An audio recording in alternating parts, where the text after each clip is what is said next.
يا أيها الناس اتقوا ربكم الذي خلقكم من نفس واحدة وخلق منها زوجها وبث منهما رجالا كثيرا ونساء واتقوا الله الذي تساءلون به والأرحام إن الله كان عليكم رقيبا يا أيها الذين آمنوا اتقوا الله وقولوا قولا سديدا يصلح لكم أعمالكم ويغفر لكم ذنوبكم ومن يطع الله ورسوله فقد فاز فوزا عظيما أما بعد فأعوذ بالله من الشيطان الرجيم بسم الله الرحمن الرحيم يا أيها الذين آمنوا أطيعوا الله وأطيعوا الرسول ولا تبطلوا أعمالكم وقال تبارك وتعالى يا أيها الذين آمنوا أطيعوا الله وأطيعوا الرسول وأولي الأمر منكم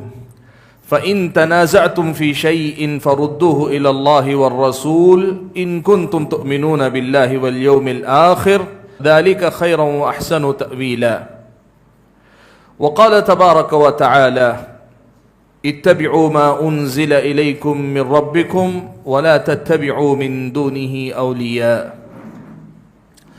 محترم علماء کرام، بزرگوں، نوجوان بھائیوں اور پردہ نشین خواتین اسلام، آج کے اس اجلاس میں مجھے جس عنوان کی وضاحت کرنے کے لیے کہا گیا ہے وہ عنوان، جیسا کہ آپ نے سنا کہ مسلک اہل حدیث کی حقیقت کیا ہے، یہ عنوان دراصل بہت سارے اعتراضات کی زد میں اہل حدیثوں کا جو منہج، ان کا جو مسلک، ان کا جو طریقہ ہے، یا اہل حدیث حضرات دین کی جس شکل اور صورت پر عمل پیرا ہیں، اس کے متعلق جو مختلف شکوک اور شبہات یا مختلف قسم کے اعتراضات کیے جاتے ہیں، اس خلفیے کے ساتھ، اس بیک گراؤنڈ کے ساتھ جڑا ہوا ہے۔ مجھے آج آپ کے سامنے یہ بتانا ہے کہ یہ مسلک اہل حدیث ہے کیا حقیقت میں، اس لیے کہ آپ جانتے ہیں بہت سارے لوگ یہ سمجھتے ہیں کہ مسلک اہل حدیث کا مطلب یہ کہ کچھ بنیادی مسائل ہیں جو فروع یعنی عملی احکام سے متعلق ہیں، آمین، رفع الیدین، سینے پر ہاتھ باندھنا، 8 رکعت تراویح کا مسئلہ، یہ جو نمایاں مسائل ہیں، بہت سارے لوگ یہ سمجھتے ہیں کہ صرف انہی مسائل پر محنت کرنے والے لوگوں کو اہل حدیث کہا جاتا ہے، صرف ان مسائل پر۔ بہت سارے لوگ یہ مانتے ہیں کہ 4 مسلک تھے، 4 مسلک برحق تھے، ان کا ماننا ایسے 4 مسلک تھے، حنفی، شافعی، مالکی، حنبلی۔ ان 4 مسلکوں کے بعد ابھی پچھلے دور میں یعنی نئے زمانے کے اندر کچھ لوگ اٹھ کھڑے ہوئے، انہوں نے ایک نیا مسلک اپنا نکالا، اس کا نام اہل حدیث مسلک رکھ لیا۔ کچھ لوگوں کا یہ ماننا ہے کہ 1906 میں مسلک اہل حدیث کی بنیاد رکھی گئی۔ 1906 سے پہلے یعنی 100 سال پہلے اگر آپ جائیں گے، اب تو خیر 115 سال سے زائد ہو گئے، یعنی اس سے پہلے اگر جائیں گے تو آپ کو اہل حدیث نہیں ملیں گے۔ دنیا میں کہیں اہل حدیث نام کا کوئی فرقہ، کوئی جماعت، کوئی گروہ نہیں تھی۔ کچھ لوگ یہ مانتے، یہاں تک بھی کہتے ہیں کہ یہ اہل حدیث نام خود بھی انگریزی حکومت، اس ملک کے اندر جو برطانیہ برٹش حکومت کرتے تھے نا، ان لوگوں کا دیا ہوا نام ہے۔ یہ اہل حدیث نام جو ہے انہوں نے دیا ہے۔ اور یہاں تک لوگ کہتے ہیں کہ یہودی سعودی عرب کے راستے سے پیسہ وہاں سے ہندوستان میں بھیجتے ہیں تاکہ یہ لوگ پیسہ لے کر ہندوستان کے اندر، امت کے اندر انتشار پھیلائیں، اختلاف پھیلائیں وغیرہ۔ ایسی کتنی باتیں ہیں جو آپ نے سنی ہیں، سوشل میڈیا پہ بھری ہوئی ہیں، لوگوں سے آپ سنیں گے۔ اب تو حد یہ ہے کہ لوگ تقریروں میں، بیان میں، گفتگو میں، ممبروں سے، مسجدوں کے ممبروں سے یہ سب باتیں کہتے چلے آئیں۔ ایسے حالات میں مجھ سے کہا گیا ہے کہ میں آپ کے سامنے اس مسئلے کی وضاحت کروں کہ یہ مسلک اہل حدیث کی حقیقت کیا ہے، مسلک اہل حدیث کی حقیقت کیا ہے، اور اس کو مسلک اہل حدیث کیوں کہا جاتا ہے۔ حقیقت یہ ہے بھائیو، اگر میں تاریخی تسلسل کے اعتبار سے بات کروں یا قرآن و سنت کی روشنی میں جو اصول اہل حدیثوں کے ہیں ان کے حوالے سے بات کروں تو یہ خود دو موضوع ہو جائیں گے، اور اگر ان سے ہٹ کر جو اعتراض اور الزام لگایا جاتا ہے، ایک ایک الزام کی حقیقت پر اگر جا کے بات کروں تو پھر وہ ایک تیسرا عنوان ہو جائے گا۔ ساری باتیں اہل حدیث سے جڑی ہوئی ہیں، اس لیے میں آپ کے سامنے کوشش کروں گا کہ آج کی اس مجلس میں کچھ اس میں سے، کچھ اس میں سے، کچھ اس میں سے وہ باتیں آپ کے سامنے رکھوں جن سے کم از کم آپ کو اندازہ ہو جائے کہ مسلک اہل حدیث جو کہا جاتا ہے اس کی حقیقت ہے کیا۔ میرے بھائیوں، میں مختصر الفاظ میں آپ کے سامنے یہ بتا دینا چاہتا ہوں کہ مسلک اہل حدیث اصل میں پیارے نبی صلی اللہ علیہ وسلم جو دین اللہ تعالیٰ نے آپ صلی اللہ علیہ وسلم کو دے کر بھیجا تھا، جو دین آپ نے صحابہ کو سکھایا، اس دین پر اسی شکل میں عمل کرنے کا نام مسلک اہل حدیث ہے۔ یہ پہلی بات آپ یاد رکھیں۔ ہمارا بنیادی مسئلہ یہ ہے کہ ہم اللہ کی اطاعت اور رسول اللہ صلی اللہ علیہ وسلم کی اطاعت کی بات کرتے ہیں۔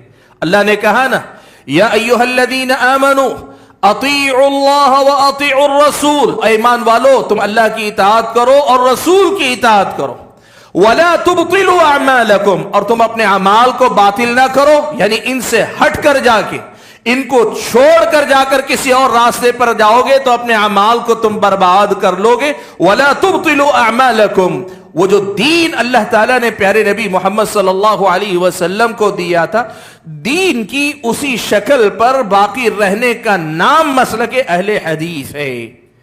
اس کے سلسلے میں بہت ساری باتیں، بہت ساری حقیقتیں ہو سکتی ہیں جن کا تذکرہ کیا جائے، لیکن آج میں آپ کے سامنے مختصر گفتگو کرنا چاہتا ہوں، اس لیے آپ کو یہ بتانا چاہتا ہوں۔ دیکھیں، پیارے نبی صلی اللہ علیہ وسلم نے یہ بات بہت پہلے ہی بیان فرما دی کہ آپ نے امت کو ایک امت کے طور پر چھوڑا۔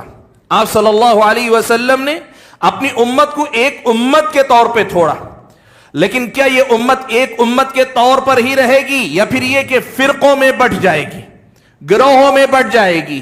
اللہ کے نبی صلی اللہ علیہ وسلم نے خود بیان فرما دیا کہ یہود و نصارہ کے نقش قدم پر چل کر اس امت کے اندر بھی گروہ بنتے جائیں گے، گروپ بنتے جائیں گے، اس امت کے اندر بھی گروہ بنتے جائیں گے، اس امت کے اندر بھی جماعتیں الگ الگ بنتی جائیں گی۔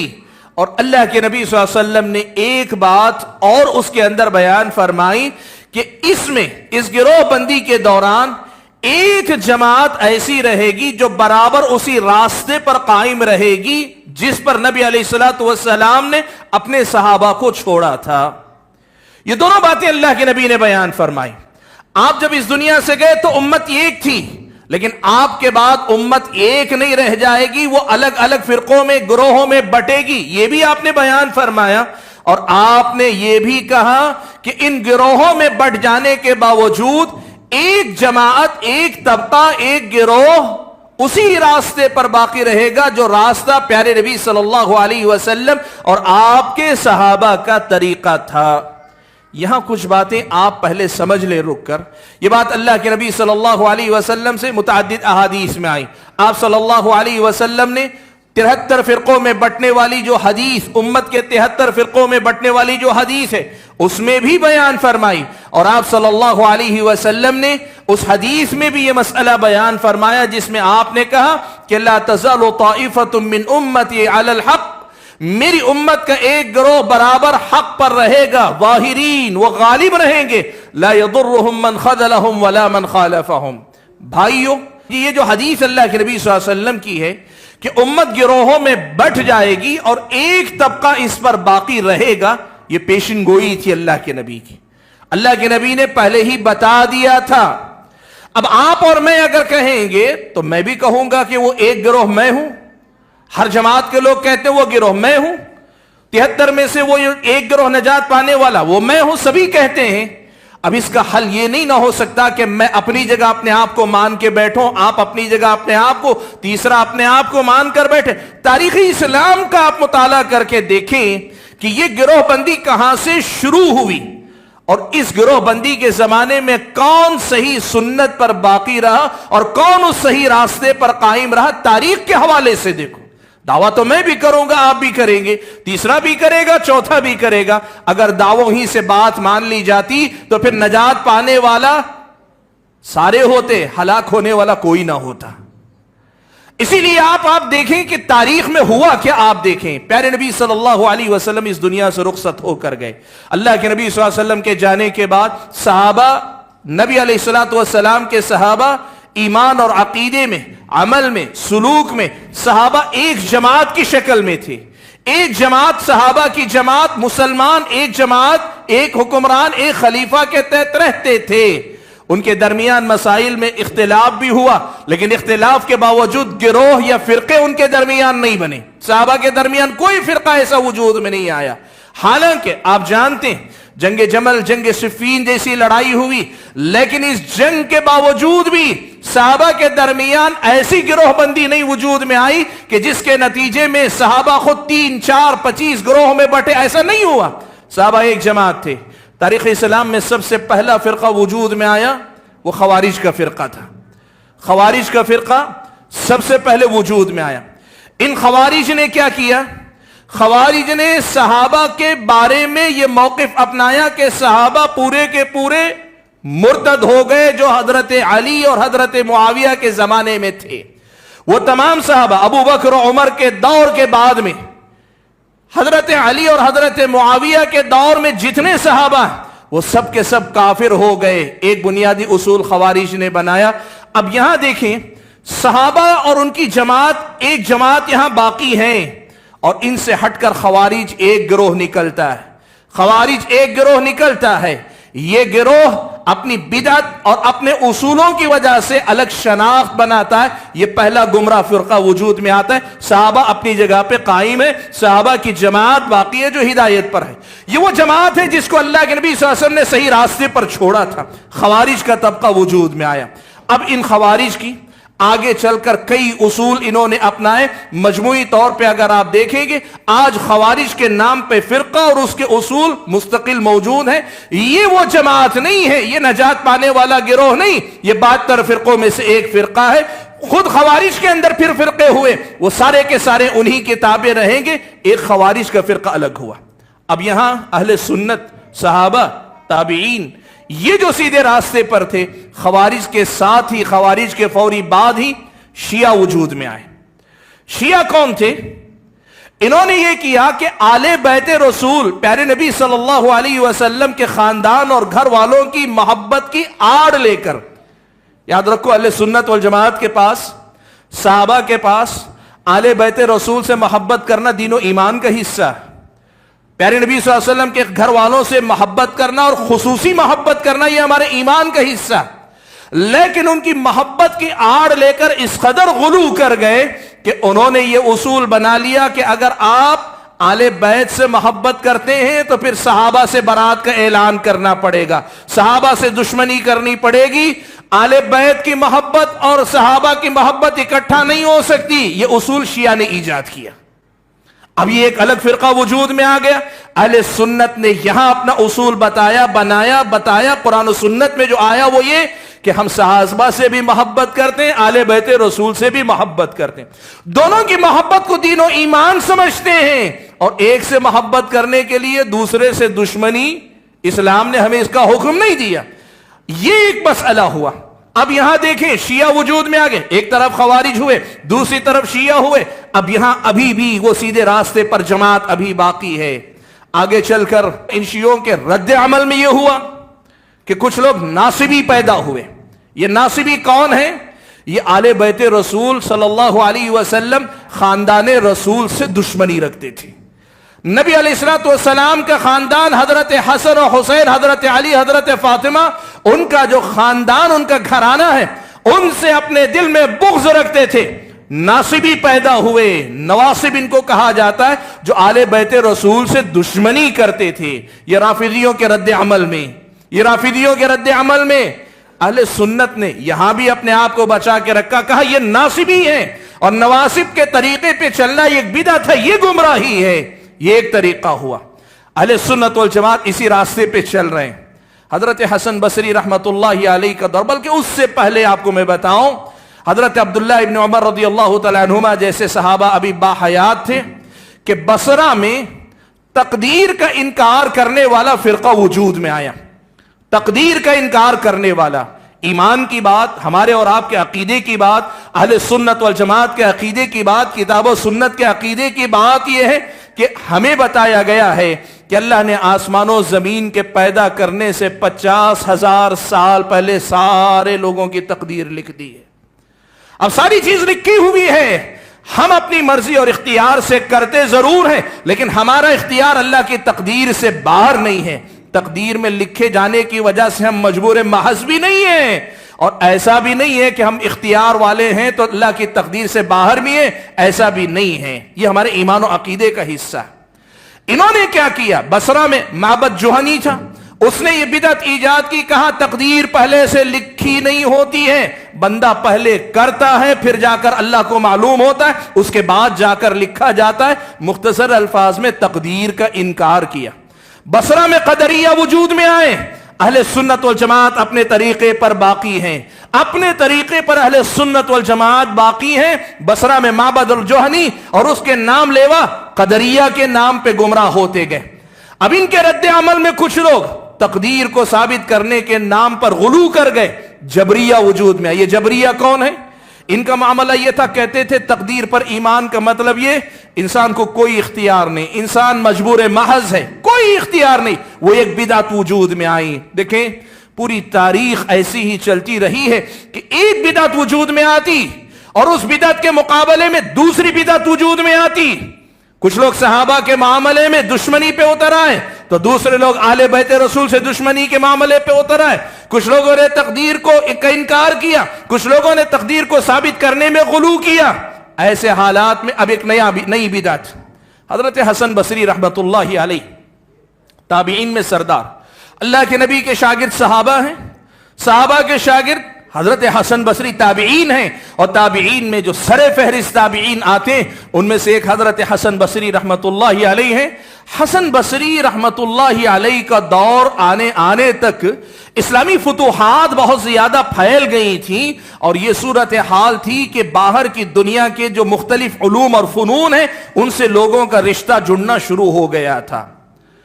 واصل ابن عطا یہ حضرت حسن بصری کا شاگرد تھا. حضرت حسن بصری رحمت اللہ علیہ پیارے نبی صلی اللہ علیہ وسلم کی احادیث پڑھ کر سنایا کرتے تھے.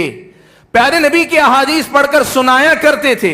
ان حدیثوں کو سنتے سناتے ساتھ میں یہ واصل ابن عطا، اگر آپ اس کی جا کر تاریخ پڑھیں گے، واصل ابن عطا ہے، عمرو ابن عبید اس کا شاگرد ہے.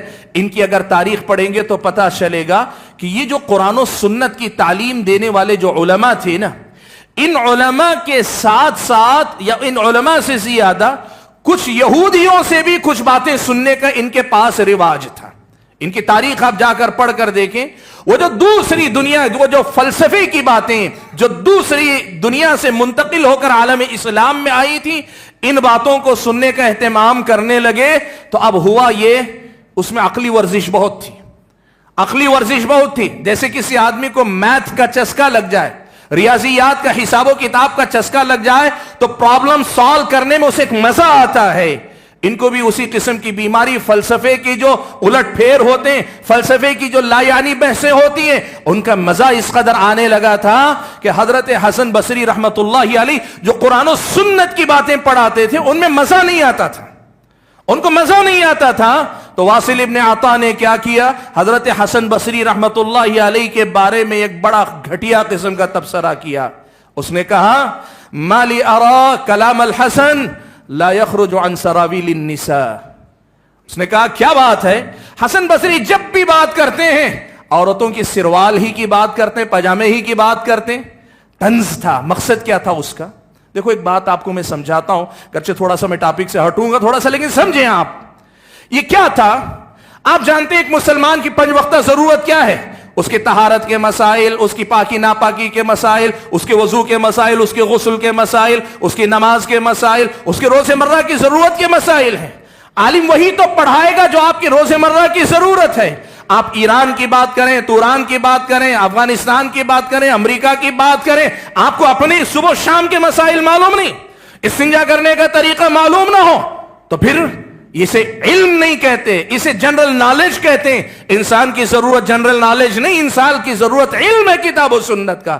حضرت حسن بصری قرآن و سنت کی آیات اور احادیث کی روشنی میں روز مرہ کے جو مسائل ہیں، لوگوں کی جو ضرورتیں ہیں، وہ پڑھایا کرتے تھے، ایک ایک مسئلہ ایک ایک مسئلہ ایک ایک مسئلہ کر کے۔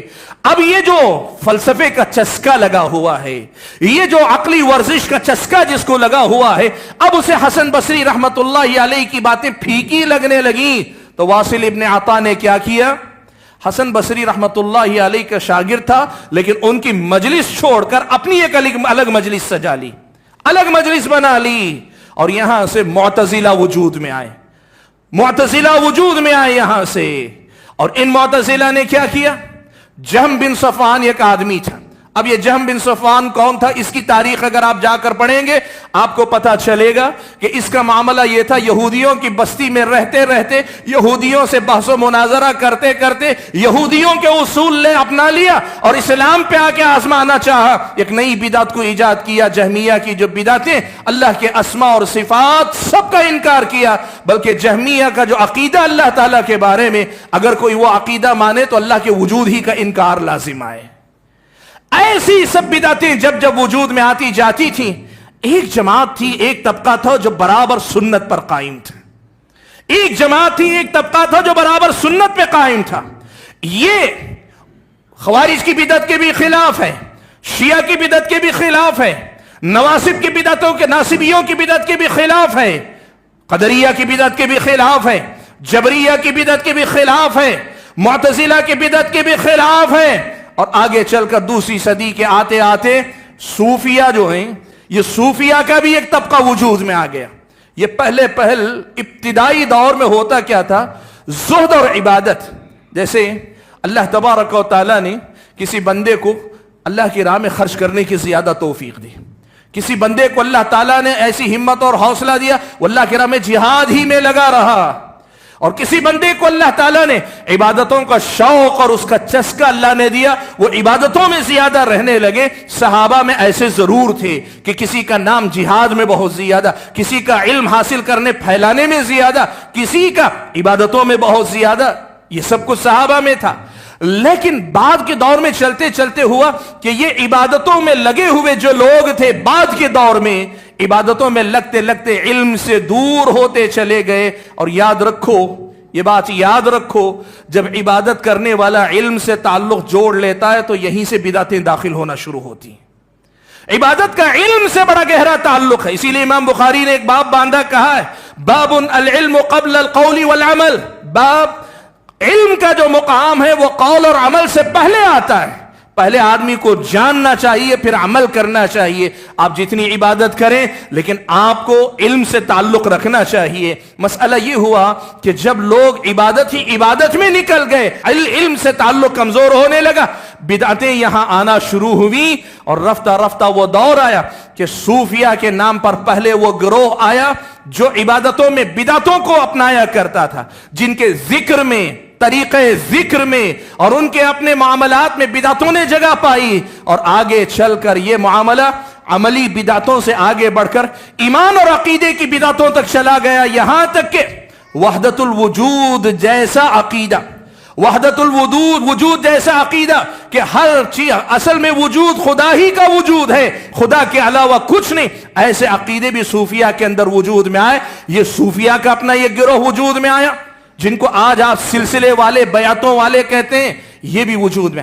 ان تمام حالات میں بھائیوں، ایک جماعت تھی جو نبی علیہ الصلوۃ والسلام کے صحابہ تھے، اور صحابہ کے بعد صحابہ کے تابعین جو شاگرد تھے وہ تھے، اور تابعین کے بعد تبع تابعین تھے۔ یہ کون تھے؟ آپ یقین کریں یہی وہ جماعت ہے جسے اللہ کے نبی صلی اللہ علیہ وسلم نے 73 میں سے ایک کہا، جو ما انا علیہ اليوم واصحابی، جو میرے اور میرے صحابہ کے طریقے پر قائم ہے، کہا یہ وہی جماعت ہے جس کے بارے میں اللہ کے نبی نے کہا کہ لا تزال طائفۃ من امتی علی الحق، میری امت کا ایک گروہ حق پر برابر قائم رہے گا، یہی جماعت ہے۔ اب یہ جماعت کون ہے؟ آپ تاریخ پڑھ کر دیکھو، میں آپ کو 2-3 ایسی باتیں بتاؤں گا، ان کو آپ یاد رکھیں گے، اس مسئلے میں جھگڑے کی گنجائش باقی نہیں رہ جائے گی۔ سب سے پہلے تو آپ کو بتانا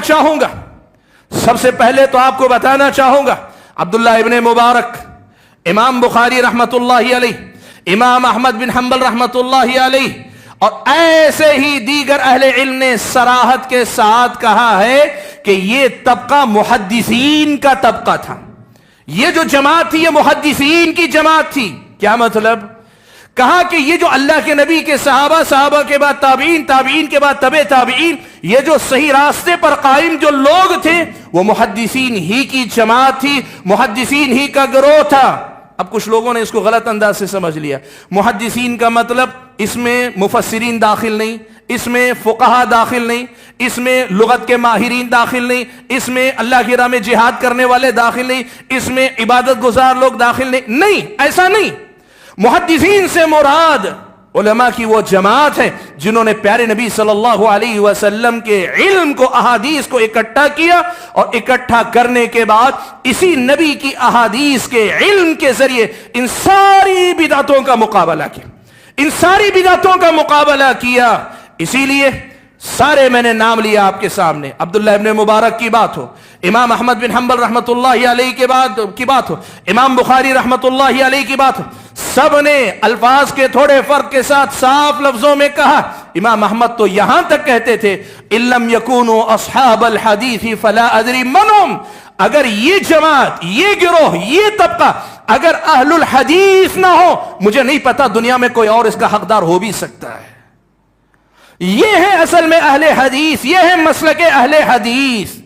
یہاں کچھ باتیں میں آپ کو روک کر بتانا چاہوں گا بھائیو۔ پہلی بات تو یہ کہ اس مسلک حق کو مسلک اہل حدیث کا نام دینا، یہ اہل الحدیث کا نام دینا، یہ آج کا مسئلہ نہیں ہے، یہ معاملہ ان ائمہ کے دور کا ہے، ان محدثین کے دور کا ہے، جنہوں نے اس منہج کو اپنی وراثت سمجھ کر اپنایا بھی، پھیلایا بھی۔ ایک دوسری بات آپ کو بتانا چاہوں گا، آپ جا کر دیکھیں خطیب بغدادی رحمت اللہ علیہ نے شرف و اصحاب الحدیث میں، اور ایسے ہی دیگر اہل علم نے اپنی کتابوں میں یہ جو اہل علم نے کہا ہے کہ یہ اہل حدیث ہی ہو سکتے ہیں، تو اس کے جواب میں اس کی وضاحت کرتے ہوئے لکھا ہے کہ ان کا یہ دعویٰ بالکل بجا ہے۔ قاضی عیاض رحمت اللہ علیہ امام احمد بن حنبل رحمت اللہ علیہ کے اس جملے کی وضاحت کرتے ہوئے کہتے ہیں کہ امام احمد کہنا یہ چاہتے ہیں کہ جو لوگ اس عقیدے پہ رہیں گے جو اہل سنت والجماعت کا عقیدہ تھا، جو اہل الحدیث کا عقیدہ تھا، وہی لوگ اصل میں ہدایت یافتہ ہیں۔ یہ بات تمام اہل علم نے صاف الفاظ میں کہی۔ اس کا مطلب یہ ہوا، سب سے پہلی بات یہ یاد رکھو، اہل الحدیث سے مراد وہ جماعت، وہ گروہ ہے جو نبی علیہ الصلوۃ والسلام اور آپ کے صحابہ کے دین کی اس شکل پر قائم رہے جو شکل اللہ کے نبی نے اپنی زندگی میں چھوڑی، جس پر صحابہ باقی تھے، صحابہ کے بعد تابعین باقی تھے، تابعین کے بعد تبع تابعین باقی تھے، اور اسی انداز میں یہ معاملہ چلا آ رہا ہے۔ یہ پہلی بات۔ دوسری بات میں آپ کے سامنے یہ رکھنا چاہوں گا، یہ صرف دعویٰ نہیں ہے، آپ تاریخی طور پہ پڑھ کر دیکھو، آپ کو پتہ چلے گا۔ حدیث کی جو 6 کتابیں مشہور کتب 6 کے نام پر ہیں، ان کو آپ پڑھ کر دیکھو، ان کی کتابوں میں باقاعدہ ایک عنوان ہے۔ قدریہ کا بیان، یعنی قدریہ کی گمراہیوں کو بیان کیا ہے۔ جہمیہ کا بیان، جہمیہ کی گمراہیوں کو بیان کیا ہے۔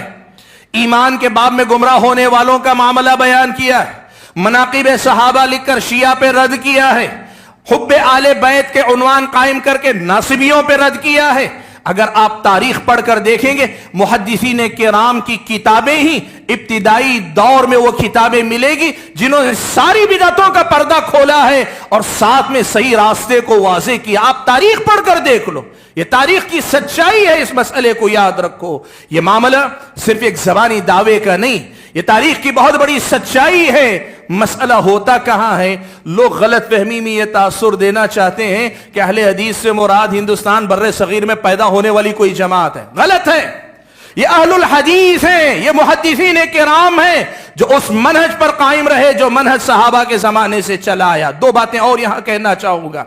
دوسری بات آپ یہ بات سمجھیں کہ مسلک اہل حدیث جب ہم کہتے ہیں، یہ چند مسائل کا نام نہیں ہے، یہ کل دین کا نام ہے. یہ مسلک جب ہم کہتے ہیں کل دین کی بات ہے، اس لیے کہ یہ ایمان میں، عقیدے میں، عمل میں، اخلاق میں، سلوک میں، سیاست میں، ساری دنیا کے لوگوں کے معاملات میں کتاب و سنت کی تعلیمات پر چلنے کی دعوت دیتے ہیں. ہاں یہ جو نمایاں مسائل ہیں نا، یہ جو مسائل ہیں، آمین کا مسئلہ، آمین بالجہر کا مسئلہ، رفع الیدین کا مسئلہ ہو، سینے پر ہاتھ باندھنے کا مسئلہ ہو، یا پھر فاتحہ خلف الامام کا مسئلہ ہو، یا پھر نماز 8 رکعت تراویح کا مسئلہ، یہ جو مسئلے نمایاں ہوئے، ہائی لائٹ ہوئے، یہ کچھ خاص خلفی بیک گراؤنڈ میں زیادہ ہائی لائٹ ہو گئے. یہ اس لیے ہائی لائٹ ہوئے کہ ان مسائل میں زیادہ لیدے ہوئی، ان مسائل میں تقلید کے مسئلے پر جب گفتگو ہوئی تو یہ مسئلے وہ پہچان بن گئے کہ جن کی بنیاد پر پہچانا جاتا کہ کون مسلک تقلید پر ہے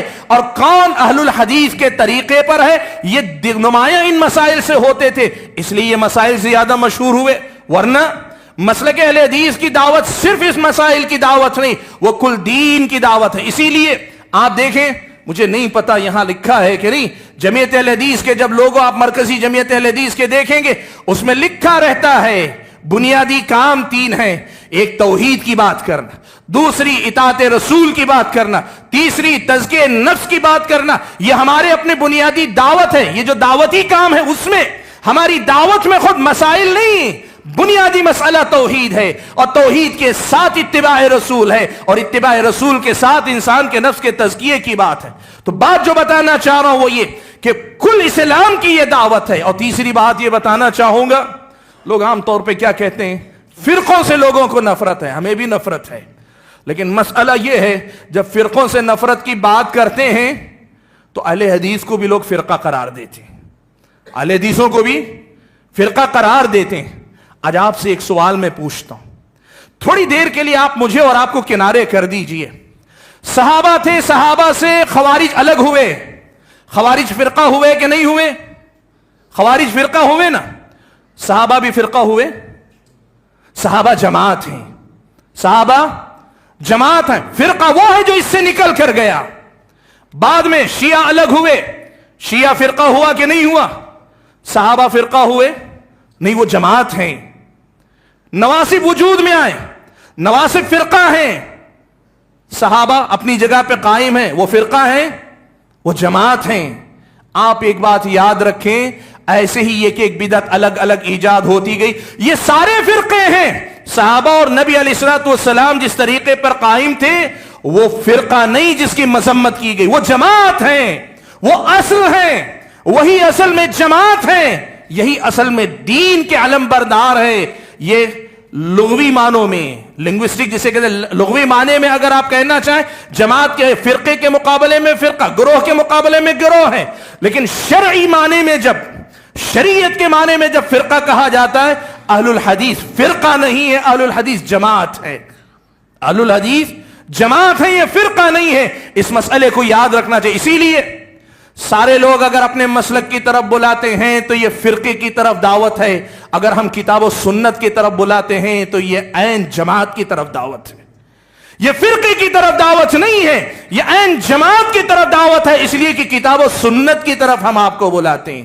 ہم کتاب و سنت کو اس طریقے پہ سمجھنے کی دعوت دیتے ہیں جو صحابہ کے زندگی میں تھا، صحابہ نے جیسے اپنایا تھا. میرے بھائیوں، اس حقیقت کو یاد رکھنے کے بعد ہم مسئلے کے اگلے حصے کی طرف آتے ہیں. سوال یہ پیدا ہوتا ہے کہ اگر ایسا ہے تو اس ملک بر صغیر میں اہل حدیثوں کا کیا معاملہ ہے؟ یہ اہل حدیث کب سے وجود میں آئے؟ اور یہاں تو وہ مسائل ہی میں الجھے نظر آتے ہیں، یہاں کی کیا حقیقت ہے؟ ہندوستان سے متعلق 2-3 باتیں میں آپ کے سامنے رکھنا چاہتا ہوں.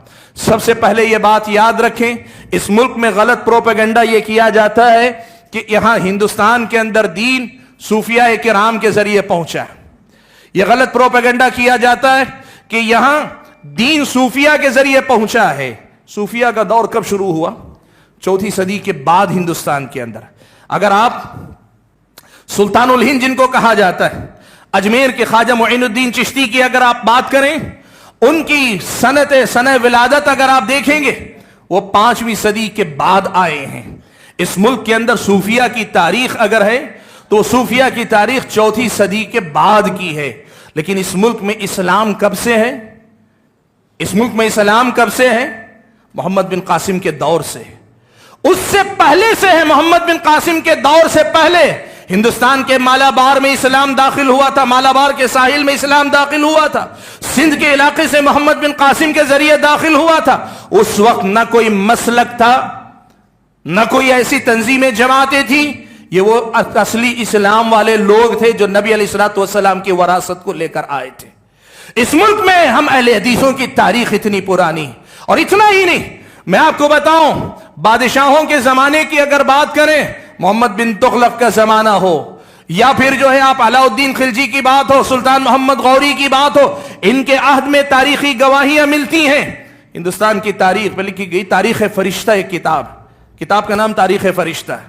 اس کے اندر باقاعدہ آپ تاریخ میں پڑھ کر دیکھیں، جوناگڑھ کا جو علاقہ یا پھر گجرات کا وہ علاقے، ان علاقوں کے اندر سیاح جو اس دور میں آتے تھے، ٹریولرز جو آج کے زمانے میں سیاح، وہ اپنی جو روداد لکھتے ہیں، ان کے سفر ناموں میں لکھا ہے صاف طور پر کہ یہاں رہنے والے لوگ بقیہ ہندوستان کے لوگوں سے الگ ہیں، یہ لوگ صرف قرآن و کتاب و سنت کو ماننے کے دعوے دار ہیں۔ یہ ان کی تاریخ میں لکھا ہوا ہے۔ اس ملک کے اندر ہماری تاریخ بہت پرانی ہے، اور اگر اس ملک کے اندر اب یہ جو جمعیت اہل حدیث کے نام پر یا جماعت اہل حدیث کے نام پہ ہے، اگر آپ یہ تاریخ ڈھونڈنا چاہیں گے، یہ شاہ ولی اللہ محدث دہلوی رحمت اللہ علیہ کے دور سے جا کر جڑتی ہے۔ میں ایک بات آپ کو بتانا چاہتا ہوں، یہاں ہندوستان سے زیادہ تر ہندوستان میں حکومت کرنے آنے والے حکمران خاص طور پہ، اور صوفیہ کا طبقہ بھی، یہ افغانستان کے راستے سے ہو کر داخل ہوئے۔ افغانستان اور ان علاقوں میں فقہ حنفی کا رواج تھا، اس کا گڑھ تھا۔ یہاں آنے والے بہت سارے حکمران اسی فقہ حنفی کے مطابق حکومت کرنے والے تھے، یہاں رواج تھا، اور اس کا نتیجہ یہاں تک تھا کہ یہاں فقہ حنفی کے رواج کی وجہ سے اس قدر زیادہ ماحول تھا۔ دلی کا بڑا مشہور واقعہ ہے کہ ایک عالم آئے، انہوں نے نماز کے اندر آمین زور سے کہہ دی، نماز کے فوراً بعد لوگوں نے پکڑ لیا فوراً، یہ کیا نیا کام تم نے کر دیا؟ انہوں نے حدیث رسول سنائی، پیارے نبی صلی اللہ علیہ وسلم کی حدیث سنائی کہ میں نے جو کیا ہے یہ نبی کی سنت ہے۔ تو اس ملک کے باشندوں نے، عوام نے نہیں، یہاں جو علماء کہلاتے تھے، انہوں نے جو جواب دیا تھا وہ کیا تھا پتہ ہے آپ کو؟ ان کا جواب تھا، مارا بحدیث چے کار گر قول امام داری بیار۔ فارسی میں کہا تھا کہ ہمیں حدیث سے کیا لینا دینا ہے، امام صاحب کا کوئی قول ہے تو لاؤ، ہم اس کو مانیں گے۔ یہاں تقلید کا ماحول تھا، یہاں مسلک پرستی کا ماحول تھا، یہاں فقہ حنفی سے آگے کچھ دیکھنا جرم تھا۔ ایسی حالت میں انہوں نے حدیث بیان کی قبول نہیں کی، وہ سمجھ گئے، انہوں نے کہا کہ آپ اپنے عالم کے پاس لے کر چلو، تم میں سے جو بڑے عالم ہیں ان کے پاس لے کر چلو۔ لے کر گئے، انہوں نے کہا کہ میں نے جو عمل کیا فلاں حدیث پہ عمل کیا ہے، عالم نے ان کی تائید کی، کہا اللہ کے نبی کی ایسی حدیث ہے، تب جا کر ان کی جان چھوٹی۔ اس پس منظر میں یہاں پر خاص طور پر تقلید کے مقابلے میں بات ہوئی۔ دیکھو میں یہاں بتاتا ہوں کیسے یہاں مسائل پر بات زیادہ ہوئی، ایمان اور عقیدے کے مسائل بعد میں آئے، تقلید کے مسئلے پہ زیادہ بات کیوں ہوئی؟ آپ کو میں بتاؤں، اس دعوت کی ایک پہچان ہے۔ حضرت سفیان ثوری رحمت اللہ علیہ کہا کرتے تھے کہ جب تم ملک شام میں رہو، اذا کنت بالشام فحدث بفضائل علی، جب ملک شام میں رہو، ملک شام میں حضرت معاویہ اور ان کے چاہنے والوں کا غلبہ تھا، کہا جب ملک شام میں رہو تو حضرت علی کے فضائل بیان کرو، اس لیے کہ ان کے دلوں کے اندر حضرت علی کے لیے کہیں ناراضگی ہوگی، علی کے فضائل بیان کرو۔ وَإِذَا كُنْتَ بِالْعِرَاقِ، لیکن وہی عراق کے علاقے میں آؤ جہاں حضرت علی کے چاہنے والے زیادہ تھے، فحدث بفضائل عثمان، حضرت عثمان کے فضائل بیان کرو کہ ان کے دلوں میں حضرت عثمان کے لیے ناراضگی۔ یہی ماجرا اس ملک کے اندر بھی ہوا، یہاں وہی دین حق کی دعوت، وہی سچی دعوت، یہاں تقلید کا بول بالا تھا، یہاں تقلید ہی سب کچھ تھی۔ ایسے ماحول میں اہل علم نے عمل بالحدیث کا نعرہ دیا، عمل بالحدیث کا نعرہ دیا، کہا کہ تقلید نہیں، حدیث پر عمل ہونا چاہیے، اور حدیث پر عمل ہونے کے نام پر اہل حدیث کے نام پر ان کی شناخت ہوئی، پہچان ہوئی، اور اسی حوالے سے وہ پہچانے گئے، اور اسی بیک گراؤنڈ میں یہ آمین بالجہر، رفع الیدین، یا فاتحہ خلف الامام، یا پھر یہ کہ 8 رکعت تراویح کا مسئلہ، اگر یہ جو مسائل میں نے آپ کے سامنے گنا، یہ مسائل اس بیک گراؤنڈ میں ہائی لائٹ ہو کر آئے کہ ان مسائل پہ زیادہ لکھا گیا، زیادہ بولا گیا، ادھر سے تائید میں ادھر سے مخالفت میں، دونوں طرف سے جو کتابیں لکھی گئی ان مسائل پر یہ ہائی لائٹ ہوئی. ورنہ مسئلہ اصل کیا تھا؟ مسئلہ اصل اتباع کتاب و سنت کا تھا. اور اتباع کتاب و سنت کے معاملے میں ائمہ کرام کی تقلید، مسلکی تعصب، مسلکی جمود، اپنے مسلک یا امام کی بات سے آگے کچھ صحیح ہو ہی نہیں سکتا، یہ جو جمود تھا اس کے خلاف یہ تحریک چلی تھی. اب یہاں شروع ہوئے وہ سارے الزامات. ہوا کیا؟ میں آپ کو وہ بھی بتا دوں، 2-4 الزام میں نے ذکر کیا، ان کا بھی تذکرہ کر دوں. ہوا یہ کہ سب سے پہلے تو کہا گیا 4 مسلک برحق ہیں، یہ 5واں مسلک ہے، یہ بعد میں وجود میں آیا، یہ ہندوستان میں وجود میں آیا. غلط ہے. جو یہ کہتے ہیں وہ غلط کہتے ہیں. ان کو چاہیے کہ جا کر پرانی کتابیں پڑھ کر دیکھیں. امام ترمذی رحمت اللہ علیہ اپنی کتاب جامع یا سنن کے اندر جب مسئلہ، ان کا طریقہ پہلے عنوان بیان کرتے ہیں، پھر اس عنوان کے لیے حدیث بیان کرتے ہیں، پھر اسی مفہوم کی حدیث کتنے صحابہ سے آئی ہے وہ بیان کرتے ہیں، اور وہ بیان کرنے کے بعد یہ بھی بتاتے ہیں کہ اس حدیث کے مطابق فتویٰ دینے والے علماء کون کون ہیں. اگر آپ جا کر امام ترمذی کی کتاب پڑھ کر دیکھیں، کتاب میں مکرر انہوں نے محدثین کا تذکرہ کیا، اہل الحدیث کا تذکرہ کیا ہوا ہے. اگر اہل حدیث ہندوستان کا کوئی فرقہ، کوئی جماعت تھی تو امام ترمذی جن اہل الحدیث کا تذکرہ کر رہے ہیں وہ کون ہیں؟ اس کا بھی جواب دیا لوگوں نے، کہا اس سے مراد فن حدیث کے ماہرین تھے، کوئی مسلک نہیں تھا. فن حدیث کے ماہرین تھے، کوئی مسلک نہیں تھا.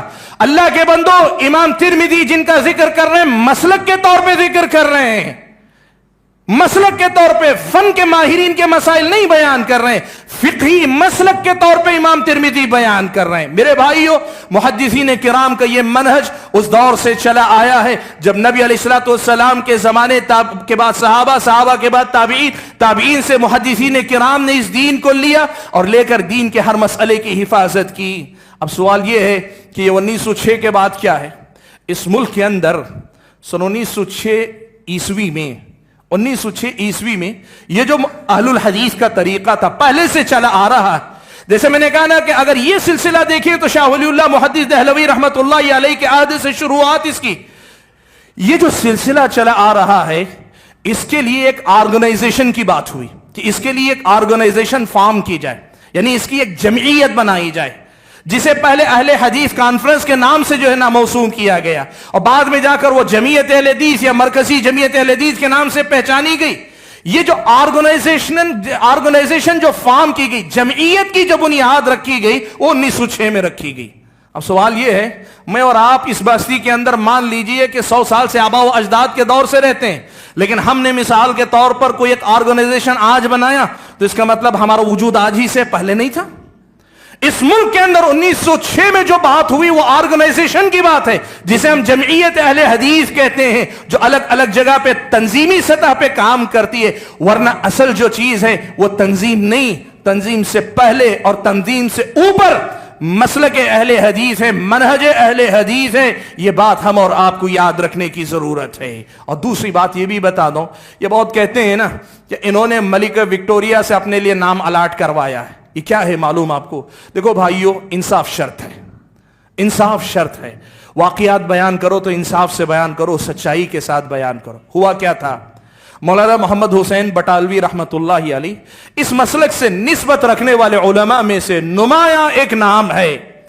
انہوں نے 1840 میں ان کی پیدائش، 1840 عیسوی میں پیدائش ہے اور 1920 غالباً ان کی وفات 1920 کی ہے. 1840 سے 1920 کی، لگ بھگ 80 سال کی ان کی عمر ہے. 1840 میں ان کی پیدائش ہے. 1857 میں انگریزوں کے خلاف بغاوت ہوئی، انقلاب 1857 غدر جسے کہا، انقلاب کا 1857 کا کی جو انگریزوں کے خلاف جنگ شروع ہوئی. اس جنگ کے بعد مسلمانوں کو پکڑ کر ایسے مارا گیا، تاریخ اس پر گواہ ہے. میں جانا نہیں چاہتا تاریخی حوالوں میں.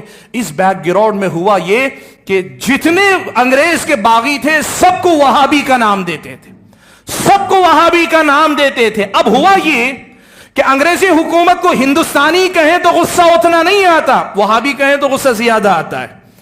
جس کو بدنام کرنا آج جیسے ہوتا ہے نا، ساری دنیا سلفیت کے پیچھے پڑی ہے، ساری دنیا اہل حدیثوں کے پیچھے پڑے، باہر والے بھی اندر والے بھی، سب جو اہل حدیثوں کو دہشت گرد بولنے پہ لگے ہوئے۔ کچھ ایسی ہی صورتحال تھی کہ وہابی وہابی کہہ کر اہل حدیثوں کو سب سے زیادہ نشانہ بنایا جا رہا تھا، اس لیے کہ انگریز حکومت کے نزدیک بھی اور خود ترکی کی حکومت کے نزدیک بھی ہو یہ گیا تھا لفظ وہابی ایک بہت بڑی جو ہے ایک بہت بڑا جرم تھا، جس کو کہہ دیا جاتا وہابی، آج جیسے کسی کو کہہ دے ٹیررسٹ، وہ ہے کہ نہیں وہ بعد میں کہہ دیا گیا تو کافی۔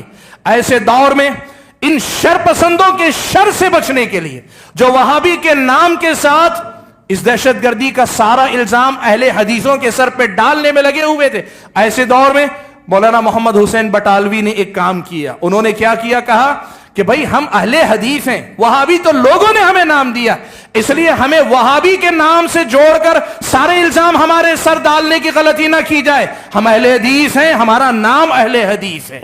تو جو پہچان ہماری تھی سیاسی طور پر، جو لوگ ایک غلط نام جوڑ کر وہابی نام دے کر جس طریقے سے لوگ سارے الزام ڈال رہے تھے، اور غلط نام کا مطلب کس معنی میں غلط نام؟ دہشت گرد کے مترادف کے نام پہ بول رہا ہوں، یعنی لفظ وہابی کو دہشت گرد کا مترادف بنا کر، باغی کا مترادف بنا کر لا کر جس طریقے سے سارے الزام ڈالے جا رہے تھے، اس بیک گراؤنڈ میں انہوں نے اہل حدیث ہمارا نام ہے، ہم اہل حدیث کے نام سے کام کرتے ہیں۔ ابھی ماضی قریب میں بھی ہوا، سلفی پوری دنیا میں اس وقت سلفیت دہشت گرد کا مترادف ایسا مانا جاتا ہے، ایسا بنایا جا رہا ہے ماحول۔ ایسے ماحول میں ہندوستان میں ابھی بعض علماء نے پھر یہ بات کہی کہ ہم ہندوستان میں اپنے آپ کو اہل حدیث ہی بولیں، تاکہ کم سے کم باہر کے اتنے سارے الزامات سے دفاع کی ہمیں ضرورت پیش نہ آئے۔ ایک اسٹریٹجی کے تحت انہوں نے نام کو اپنا جو حقیقی نام ہے اس سے شناخت کروانے کی بات کی، تو لوگوں نے کہہ دیا کہ یہ انگریزوں نے اسے بٹھایا ہے۔ سبحان اللہ، یہ ہیں تاریخ کی وہ سب باتیں جن کو آپ کو یاد رکھنا چاہیے۔ بھائیو، میں جو بات آپ کے سامنے کہنا چاہتا ہوں وہ یہ کہ یہی اصل میں مسلک اہل حدیث اگر کہتے ہیں تو دین، مکمل دین کی اس شکل کا نام ہے جو نبی علیہ الصلوۃ والسلام نے صحابہ کے پاس چھوڑی، قرآن اور سنت کو اس طریقے پر سمجھنا جس طریقے پہ صحابہ نے سمجھا اور سمجھایا تھا، اور اسی کے مطابق عمل کرنا، یہ اصل میں مسلک اہل حدیث ہے۔ آخری بات میں ضرور کہوں گا، اس میں کوئی شک نہیں کہ دنیا کی تمام جماعتوں تنظیموں کی طرح ہم اہل حدیثوں کے اندر بھی بہت سی غلطیاں ہیں، ہمارے اندر غلطیاں، ہمارے اندر کوتاہیاں ہیں، لیکن میں ایک بات آج آپ کو یہ کہنا چاہتا ہوں، جیسے آپ جب اسلام پر اعتراضات آتے ہیں تو آپ خود کہتے ہیں کہ غیروں کو چاہیے مسلمانوں کو مت دیکھو، ہم بہت گئے گزرے، اسلام کو دیکھو، تم قرآن و سنت پڑھو، تم ہم کو نہ دیکھو۔ ہم غیروں سے جب یہ بات کہتے ہیں، انصاف کا تقاضا ہم بھی یہی کہتے ہیں، میں غلط ہو سکتا ہوں، ہم میں سے کچھ لوگ غلط ہو سکتے ہیں، ہمارے اندر کوتاہی ہو سکتی، ہماری جمعیت میں خلل ہو سکتا ہے اور ہے، لیکن اس کا مطلب یہ نہیں کہ وہ منہج جو محدثین کرام کی علمی وراثت ہے، دینی وراثت ہے، وہ غلط نہیں تھا، نہیں ہے، نہیں ہوگا۔ یہ مسئلہ آپ کو مان کے چلنا پڑے گا۔ آج ہم یہ کہتے ہیں، آپ مسلمانوں کی غلطی سے جس طریقے سے برات کا اعلان کرتے ہیں، مسلمانوں کی غلطی سے برات کا جس طرح اعلان کرتے ہیں، ویسے ہی آپ اس منہج سے تعلق رکھنے والے ہم جیسے کمزور لوگوں کی غلطیوں کی بنیاد پر اس کا محاسبہ نہ کریں۔ آپ اگر حریص ہیں، دیندار ہیں، تاریخ اسلام پڑھ کر دیکھیں محدثین کے پاس جو ایمان اور عقیدہ تھا وہ کیا تھا۔ یہی محدثین ہمارے سلف ہیں، اور یہی ان محدثین کے سلف صحابہ و تابعین ہیں، اور انہی سلف سے نسبت رکھ کر ہم سلفی بھی ہیں، اور انہی محدثین سے تعلق جوڑ کر ہم اہل الحدیث بھی ہیں، اور اسی کتاب و سنت کی دعوت سے جڑ کر اپنے آپ کو کتاب و سنت کے مبلغین اور اس پر عمل کرنے والے ہم اپنے آپ کو سمجھتے ہیں۔ عمل میں کوتاہی ہو سکتی ہے، ہم کھوٹے ہو سکتے ہیں، لیکن جو دعوت، جو پیغام ہم آپ کو دینے ہیں، کبھی آپ ٹھنڈے دل سے پڑھیں، سنیں، سوچیں، سمجھیں۔ ہماری اللہ سے دعا ہے کہ اللہ تعالی ہماری طرح آپ کے دلوں کو بھی اس دعوت کے لیے کھول دے۔ اللہ تبارک و تعالی ہم اور آپ کو ان تمام باتوں پر کہنے اور سننے سے زیادہ صحیح انداز سے سمجھ کر عمل پیرا ہونے کی توفیق عطا فرمائے۔ اللہ تبارک و تعالی مجھے اور آپ سبھی حضرات کو مسلک اہل حدیث کا صحیح مفہوم خود سمجھنے